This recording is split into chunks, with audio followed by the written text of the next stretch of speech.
November 18, 1942. Above Henderson Field, Guadalcanal, the hands of an unnamed Japanese Zero pilot tightened on his control stick as he watched the strange twin-boomed American fighters climbing from the field. On this date, pilots of the 339th Fighter Squadron became the first Lightning pilots to attack Japanese fighters, marking a historic moment that would shatter Japanese assumptions about aerial superiority. Twin-engined, twin-tailed, climbing like nothing we have seen, he would later report to his squadron commander at Rabaul. These words revealed the first cracks in 3 years of Japanese air dominance. Through his canopy, he had just witnessed something that contradicted everything Japanese naval aviation doctrine had taught. American P-38 Lightning fighters, those peculiar twin-boomed aircraft that Japanese intelligence had dismissed as heavy and clumsy, had climbed from sea level to combat altitude faster than his Mitsubishi A6M Zeros could match. In China, in the Philippines, and over Pearl Harbor, the Zero had reigned supreme. No Allied fighter could match its climb rate or maneuverability, yet here, above this blood-soaked island, American pilots, in their twin-engined fighters, were dictating the terms of battle from altitudes the Zero struggled to reach. The P-38s from the 339th Fighter Squadron claimed 3 Japanese aircraft during this first combat engagement, executing attacks from heights that rendered the Zero's legendary turning ability useless. The mathematics of aerial supremacy were being rewritten, not in dogfighting manuals, but in the stark reality of superior altitude performance that would soon demolish every assumption Japanese pilots carried about their invincibility, their aircraft, and their enemy. The collapse of the rising sun's confidence had begun long before that November day, though no one in the Imperial Japanese Navy would have believed it. Since December 7, 1941, Japanese naval aviators had swept across the Pacific with an aura of invincibility. The Mitsubishi A6M Zero, with its incredible range, tight turning radius, and trained pilots, had earned a fearsome reputation. The Zero's maximum speed of 332 miles per hour at its critical altitude seemed impressive, and its ability to turn inside any Allied fighter made it deadly in traditional dogfights. Among the elite pilots was Petty Officer First Class Tsubuno Sakai, a veteran of the China campaign and a survivor of countless engagements who held multiple victories. By 1942, Sakai had achieved 13 victories in the Borneo campaign alone before being transferred to Lae, New Guinea, where he would score the majority of his eventual 64 claimed victories. His confidence, like that of his fellow pilots, was absolute. Lieutenant Junichi Sasai, Sakai's immediate superior, had addressed his pilots before combat operations. The American fighters over the Guadalcanal area are known to have come from aircraft carriers supporting the invasion. They are probably regular American Navy fighters, not Army planes. The Japanese pilots expected to face carrier-based F-4F Wildcats, aircraft they had defeated before. The early months of 1942 seemed to confirm Japanese superiority. Japanese pilots shot down obsolete Brewster Buffaloes over Singapore, decimated Curtiss P-40 Warhawks over Java, and swept aside British Hurricanes over Burma. The Zero had nearly complete initial dominance in the Pacific theater. Even when facing newer Allied fighters, Japanese pilots maintained their psychological edge through superior training and tactics refined over years of combat in China. However, intelligence reports filtering back to Japanese squadrons in mid-1942 spoke of a new American fighter, something different. It had twin engines, twin tails, and heavy armament concentrated in the nose.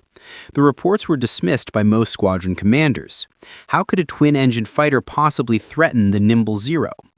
Japanese naval doctrine, built on the concept of decisive battle and individual combat skill, had no framework for understanding what was coming. The Lightning emerges. The P-38 Lightning was the only really successful twin-engine daytime fighter of the war. It was the result of Lockheed's response to a February 1937 U.S. Army Air Corps specification for a long-range interceptor.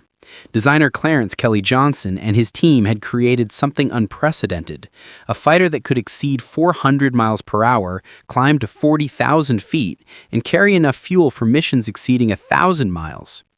The P-38's twin Allison V1710 engines, each producing 1,150 horsepower with turbo-supercharging, gave it performance characteristics that seemed impossible to Japanese engineers. While the Zero had been designed for maximum maneuverability with minimum weight, lacking armor protection and self-sealing fuel tanks in early models, the Lightning represented a different philosophy entirely: speed, altitude, firepower, and survivability. The first P-38s arrived in the Pacific Theater not with fanfare, but with mechanical problems. When they arrived in Australia, they were discovered to have some design problems, and their combat debut was delayed. But by late 1942, these issues were being resolved, and experienced pilots from P-40 squadrons were transitioning to the new fighter. The 49th Fighter Group was still equipped with P-40s, but would soon transition to the Lightning. These pilots brought with them hard-won experience against Japanese fighters. They had learned, often through fatal trial and error, never to engage a Zero in a turning fight. The P-38 would give them the tool to fight on their own terms. November 18, 1942, marked the Lightning's first major engagement with Japanese fighters when pilots of the 339th Fighter Squadron, flying from Henderson Field on Guadalcanal, engaged Japanese aircraft while escorting Boeing B-17 Flying Fortress bombers. The results stunned both sides. Japanese pilots flying escort for their bombers first spotted the strange twin-boomed silhouettes climbing from the south. Their initial reaction was confusion. Were these bombers or reconnaissance aircraft? The rate of climb suggested neither. By the time they recognized them as fighters, the P-38s had already gained a 5,000-foot altitude advantage. The P-38s would patrol above the altitude at which the Zero could effectively operate. Their great speed at high altitudes allowed them to maneuver into the most advantageous positions. Then, the big fighters would plunge from the sky to smash into the hapless Zero fighters. The mathematics were stark. While the Zero's low-speed maneuverability was legendary, its high-speed maneuverability was actually inferior to the P-38 at altitude. Above 250 miles per hour, the Zero's controls became increasingly heavy. Above 300 miles per hour, the aircraft became difficult to maneuver at all.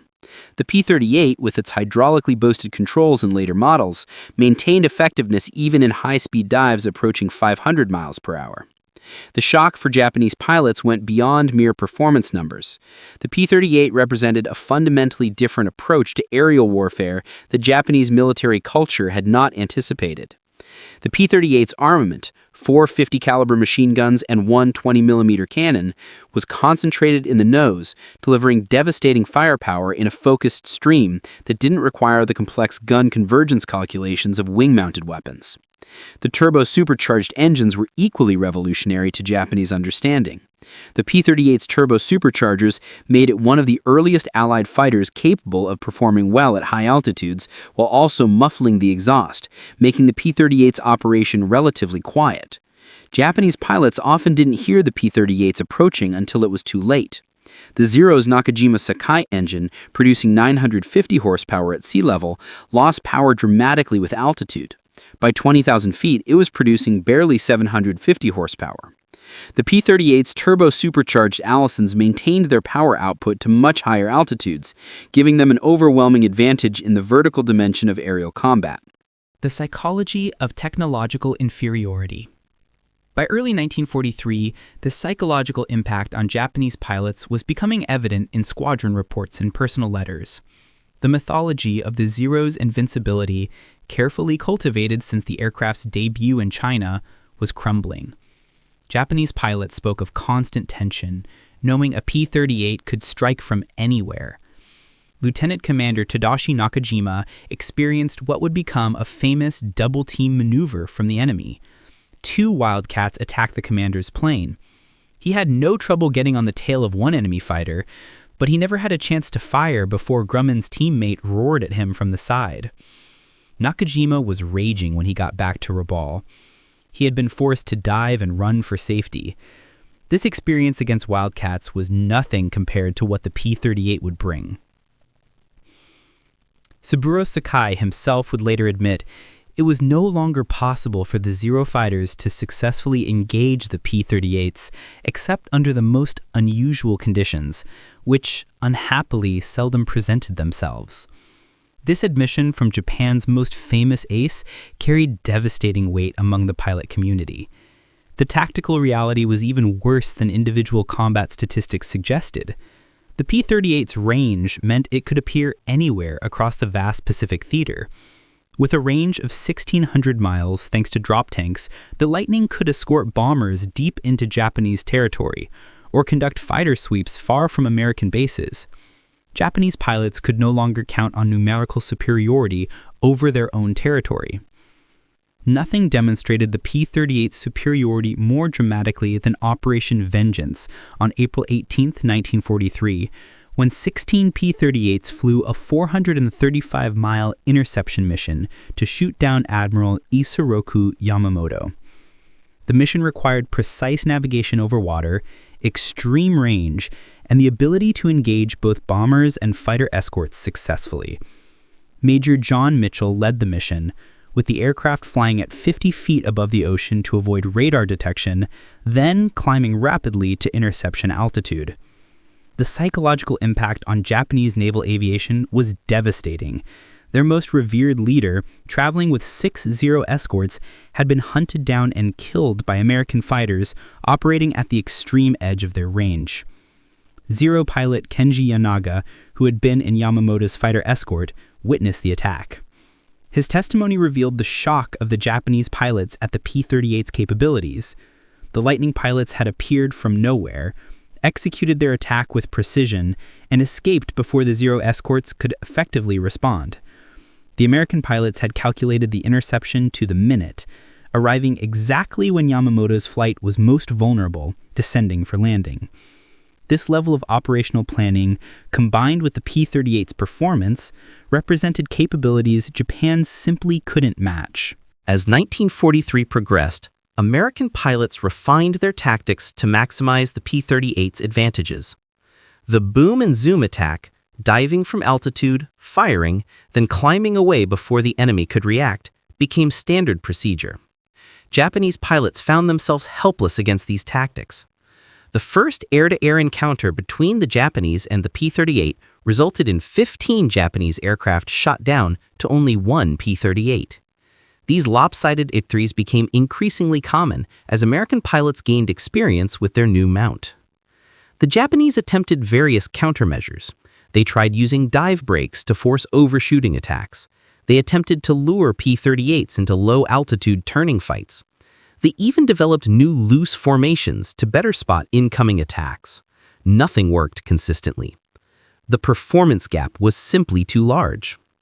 The P-38's superiority reflected a deeper truth about American industrial capability that Japanese pilots were only beginning to grasp. By war's end, over 10,000 P-38s would be manufactured, with 18 distinct models representing continuous improvement. Each new variant addressed weaknesses and enhanced strengths based on combat experience. The P-38J model, arriving in late 1943, incorporated hydraulically boosted ailerons to improve roll rate, addressed cockpit heating issues that had plagued earlier models in Europe, and featured improved turbo-supercharges for even better altitude performance. Japanese aircraft development, meanwhile, struggled to produce incremental improvements to the Zero design. Captain Minoru Genda, the tactical genius behind the Pearl Harbor attack, privately admitted to colleagues in mid-1943, "We are not just facing a superior fighter, we are facing a system of continuous improvement we cannot match. Each new American fighter we encounter is better than the last." The technological gap was amplified by diverging pilot quality. By mid-1943, Japan was losing its experienced pilots faster than they could be replaced. The grim realities of Japan being unable to adequately replace war losses in materials and skill were becoming apparent. Training programs were shortened from 2 years to less than 6 months. New pilots arrived at combat units with less than 200 hours of flight time. American pilots, conversely, were arriving with 400 to 600 hours of training. They had practiced combat tactics in advanced training units, studied gun camera footage from actual combat, and trained on multiple aircraft types. When they transitioned to P-38s, they received specialized training in twin-engine operations and high-altitude combat tactics. The P-38's twin-engine configuration provided another advantage Japanese pilots hadn't fully appreciated: Survivability. With two engines, even severely damaged Lightnings could limp home on a single propeller. The psychological impact of this reliability was profound. Japanese pilots flying single-engine aircraft over vast stretches of ocean faced death if their engine failed. The Zero's extreme range came at the cost of minimal armor and self-sealing fuel tanks. A single bullet in the wrong place meant a fiery death or a long swim in shark-infested waters. By late 1943, Japanese intelligence warned pilots to avoid duels with the Lightning, noting its terrifying diving speed, accuracy, and ability to appear unexpectedly. These intelligence reports circulated among Japanese squadrons, revealing a growing understanding of their disadvantage. One captured Japanese document from December 1943 stated, "The P-38 type fighter must be considered the most dangerous American aircraft in the Pacific. Its speed and climb rate exceed anything we can achieve. Engagement should be avoided unless possessing overwhelming numerical superiority and advantageous position." This admission that Japanese pilots should avoid combat with American fighters represented a complete reversal of the warrior ethic that had defined Japanese naval aviation. The psychological impact was devastating. Pilots who had been trained to seek combat at every opportunity were now being told to run from the enemy. The emergence of American P-38 aces provided stark evidence of the fighter's superiority. Major Richard I Bong became America's highest-scoring ace with 40 victories, all scored in P-38s. Major Thomas B. Maguire achieved 38 victories before being killed in January 1945. These scores, achieved in less than 2 years of combat, exceeded what most Japanese aces had accomplished in 3 or 4 years of war. Over 1,800 Japanese aircraft would fall to P-38s in the Pacific theater. This tally represented not just aircraft destroyed, but experienced pilots lost, pilots Japan could never replace. Each victory diminished Japanese air power exponentially as training programs struggled to produce even basically competent replacements. As 1944 progressed, the P-38 continued to evolve while Japanese aircraft development stagnated. The P-38L model featured uprated engines producing even more power at altitude, improved cooling systems, and rocket launchers for ground attack missions. These aircraft could carry substantial bomb loads in addition to their standard armament. Japanese pilots watching P-38s transition from air superiority missions to devastating ground attacks realized they were facing not just a superior fighter, but a weapon system of unprecedented versatility. Beyond the technological superiority, Japanese pilots struggled to comprehend the American approach to air combat. The Japanese had elevated aerial combat to an art form, emphasizing individual skill and warrior spirit. The Americans treated it as an engineering problem to be solved with superior technology and tactics. Commander Masatake Okumiya, a staff officer who analyzed combat reports, wrote, "After the war, we could not accept that fighting spirit alone was insufficient. Every report of P-38's superiority was met with demands for greater dedication and more aggressive spirit. We confused courage with capability." This cultural blindness prevented effective adaptation. While American pilots continuously refined tactics based on combat experience, Japanese training continued to emphasize acrobatic skill and individual combat prowess, skills useless against an enemy that refused to engage on those terms. By mid-1944, some P-38s were equipped with primitive airborne radar for night fighting operations. This technology was completely beyond Japanese capability to match or counter. Night had previously been a sanctuary for Japanese operations, now even darkness offered no protection. While the P-38 didn't participate directly in the Battle of the Philippine Sea in June 1944, its impact was felt in the quality of Japanese pilots who faced the U.S. Navy's Hellcats. Years of attrition against P-38s and other American fighters had eliminated Japan's experienced pilots. The Marianas Turkey Shoot, where American pilots shot down over 300 Japanese aircraft for minimal losses, was the culmination of a process the P-38 had accelerated. Vice Admiral Jisaburo Ozawa, commanding the carrier forces, later admitted, "Our pilots were not ready. They had neither the experience nor the aircraft to match the Americans. The war in the air had been lost long before that day." As 1944 turned to 1945, Japanese attempts to counter the P-38 became increasingly desperate. They experimented with ramming attacks, recognizing that conventional combat was hopeless. They developed phosphorus anti-aircraft shells specifically to target the P-38's fuel tanks. They even attempted to develop their own twin-engine fighters, though none reached operational status in meaningful numbers. The Kawasaki Ki-102, Japan's attempt at a twin-engine fighter comparable to the P-38, demonstrated the technological gap. While the P-38 had been operational since 1941, the Ki-102 didn't enter service until 1945, and only 238 were built. It was slower than the P-38, climbed poorly, and suffered from chronic engine problems. By early 1945, Japanese pilots no longer spoke of air superiority or even air parity.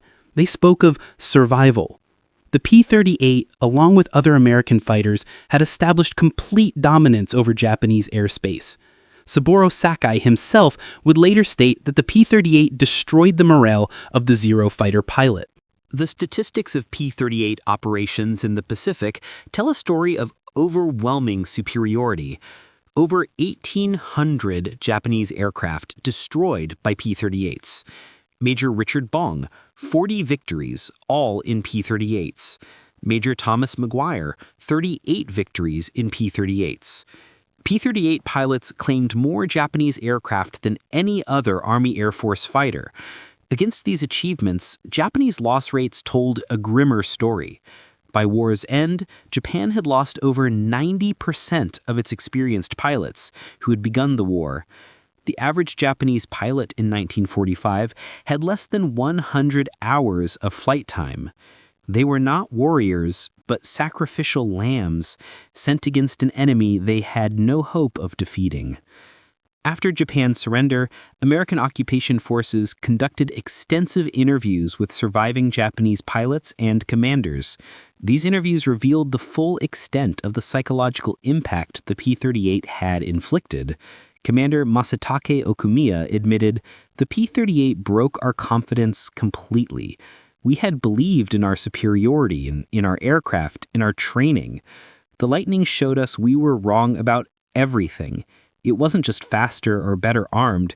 It represented a way of war we couldn't match."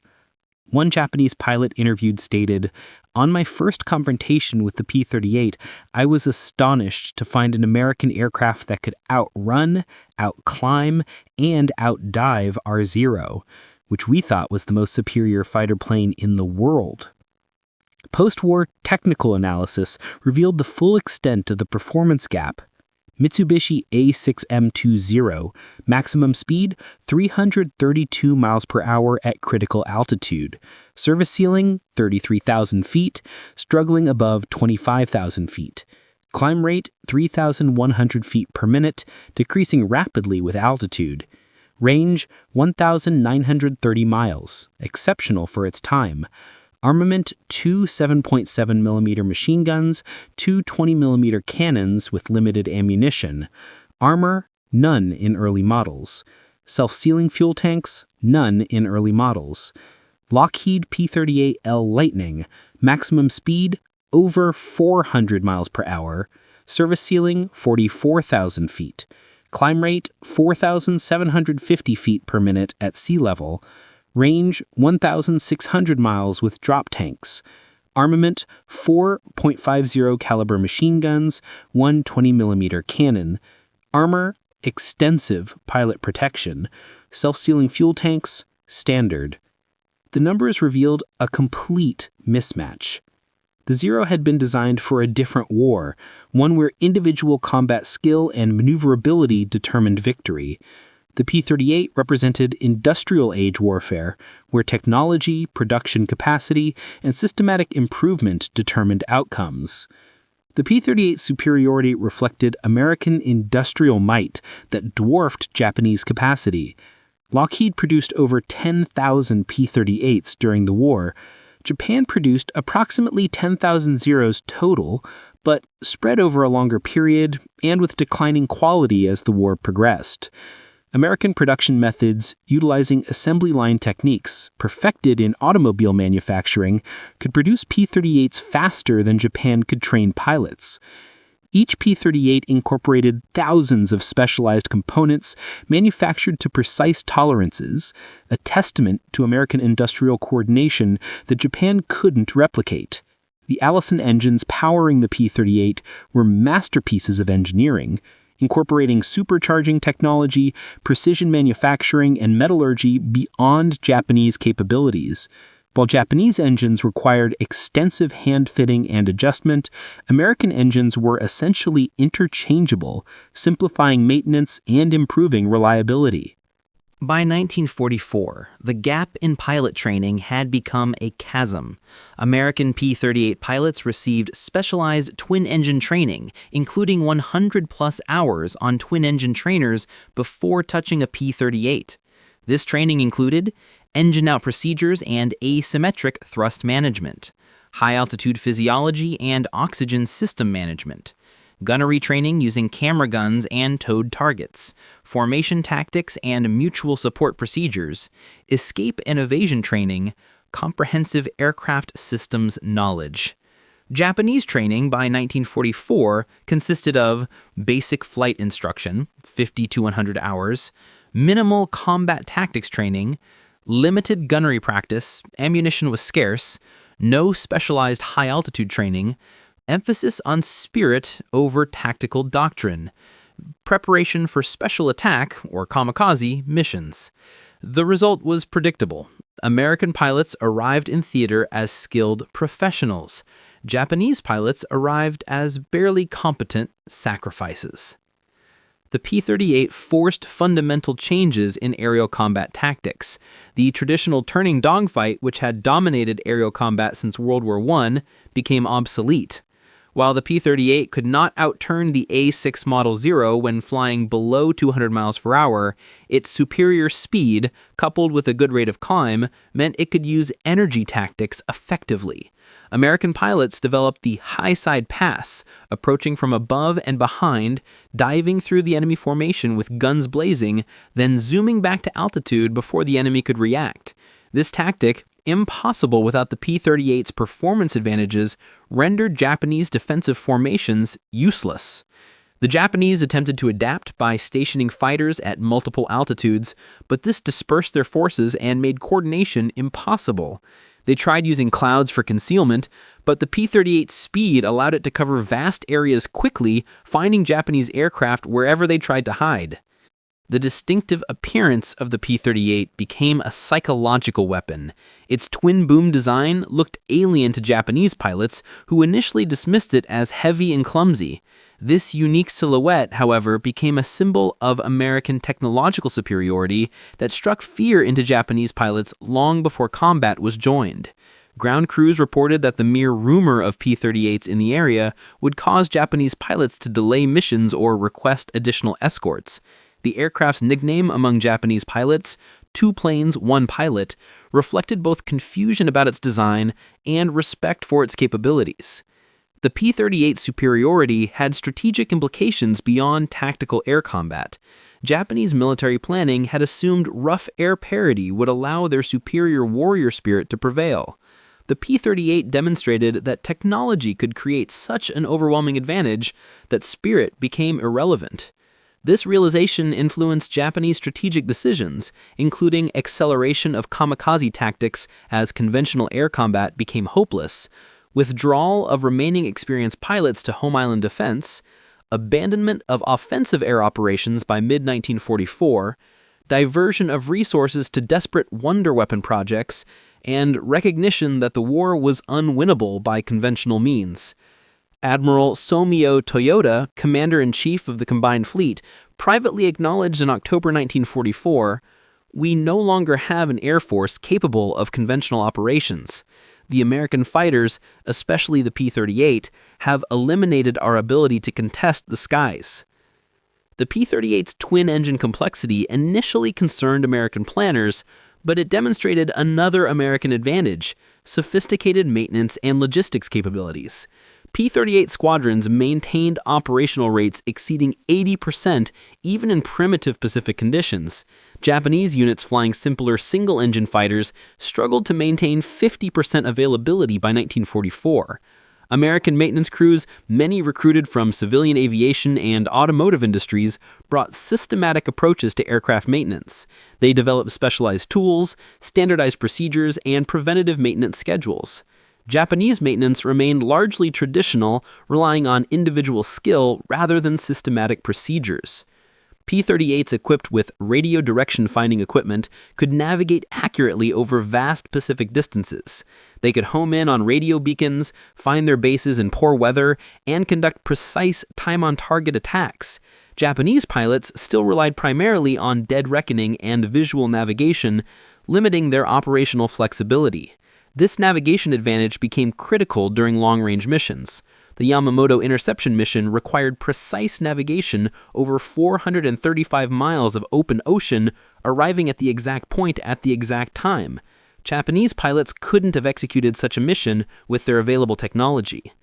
The Imperial Japanese Navy had built its entire strategic doctrine around naval aviation. The P-38's dominance shattered this foundation. Carrier air groups rebuilt after Midway losses were decimated by P-38s and other American fighters during island campaigns. By 1944, Japanese carriers sailed with half-strength air groups of poorly trained pilots. Vice Admiral Jisaburo Ozawa, commanding the 1st Mobile Fleet, reported before the Battle of the Philippine Sea, "Our pilots are not ready for combat against American fighters. They can barely land on carriers, much less fight P-38s and Hellcats. We are sending them to certain death." The encounter with the P-38 forced a fundamental transformation in Japanese military thinking. The Bushido Code, emphasizing spiritual strength and individual warrior prowess, proved inadequate against American industrial warfare. Younger Japanese officers began questioning the entire basis of Japanese military doctrine. This cultural transformation extended beyond the military. Japanese pilots returning from combat, those few who survived, brought stories of American technological superiority that contradicted years of propaganda about Western decadence and Japanese spiritual superiority. The P-38 program represented an economic investment Japan couldn't match. Each P-38 cost approximately $97,000 in 1944. It was expensive, but America produced them by the thousands. Japan struggled to produce aircraft costing a fraction of that amount in meaningful numbers. The aluminum required for a single P-38 exceeded what many Japanese aircraft factories received in a month by 1944. The precision instruments, the turbo-superchargers, the constant speed propellers, each component represented industrial capabilities Japan had never developed. The most powerful evidence of the P-38's impact comes from Japanese pilot testimonies. These men, trained to never admit weakness, universally acknowledged the Lightning's superiority in post-war interviews. Lieutenant Saburo Sakai stated, "The P-38 would patrol above the altitude at which the Zero could fly. Their great speed at high altitudes allowed them to maneuver into the most advantageous positions. Then the big fighters would plunge from the sky to smash into the hapless Zero fighters." Perhaps the greatest humiliation came not from combat losses, but from the P-38's other capabilities. P-38 reconnaissance variants obtained 90% of the aerial photography in the Pacific theater. Japanese positions, movements, and preparations were constantly observed. The same aircraft that dominated them in combat was mapping their defeat in detail. Japanese commanders realized their every move was watched, photographed, and analyzed. The P-38 F-5 photo reconnaissance variant, stripped of weapons but retaining full performance, could photograph Japanese installations with impunity. Japanese fighters sent to intercept them simply couldn't reach their altitude. The shock Japanese pilots experienced when encountering the P-38 extended far beyond the war. It influenced post-war Japanese aviation development, military doctrine, and even cultural attitudes toward technology versus tradition. Many surviving Japanese pilots became advocates for technological advancement in post-war Japan. They had learned firsthand that courage without capability was meaningless. Their experiences influenced Japan's post-war embrace of technology and industrial development. Saburo Sakai, who became a successful businessman after the war, often spoke about the lessons learned from facing the P-38. "The Lightning taught us that we must never again fall behind technologically," he said. "It showed us that industrial power, not warrior spirit, determines victory in modern war." The technical innovation race. The P-38's evolution during the war demonstrated American advantages in rapid technical innovation. Problems identified in combat were quickly addressed in new production models. Compressibility issues led to dive flaps. Cold cockpits led to improved heating systems. Roll rate complaints led to hydraulically boosted ailerons. Japanese aircraft development, constrained by limited resources and institutional rigidity, couldn't match this pace of improvement. The Zero that fought in 1945 was essentially the same aircraft that had attacked Pearl Harbor, with only minor improvements. The P-38L of 1945 was dramatically superior to the P-38E of 1942. General George C. Kenney, commander of Allied air forces in the Southwest Pacific, was quoted as saying, "The P-38 pilots flying at great height chose when and where they wanted to fight, with disastrous results for Japanese pilots." This ability to dictate engagement terms represented a revolution in air combat that Japanese military doctrine never successfully countered. The statistics are overwhelming. By war's end, the two top American aces had shot down 78 Japanese aircraft between them, all in P-38s. The top surviving Japanese ace had 64 victories accumulated over 6 years of war. The mathematics of attrition were unsustainable for Japan. The P-38's dominance over the Zero represented more than just technological superiority. It demonstrated fundamental differences in approach to warfare, industrial capacity, innovation, culture, and strategic thinking. The Japanese had prepared for a short, decisive war where warrior spirit would overcome material disadvantages. The P-38 represented American preparation for a long industrial war where technology and production would prove decisive. The psychological shock experienced by Japanese pilots encountering the P-38, rarely the shock of encountering modernity itself. The Lightning represented the systematic application of science, engineering, and industrial management to warfare. Against this, the samurai tradition, however noble, was helpless. Behind the statistics and technical specifications lay human tragedy. Thousands of young Japanese pilots, many with less than 100 hours of flight time, were sent against P-38s and obsolescent aircraft. They knew they had no chance. Their letters home, discovered after the war, reveal young men resigned to death. One young pilot wrote before his final mission, "Mother, I will face the twin-tailed devils tomorrow. I do not expect to return. They fly higher and faster than we can imagine. I will do my duty, but I know it is hopeless." He was shot down by P-38s over a ball in March 1944. His was one of thousands of similar stories. Young lives sacrificed to a technological gap that courage couldn't bridge. The P-38's impact extended beyond World War II.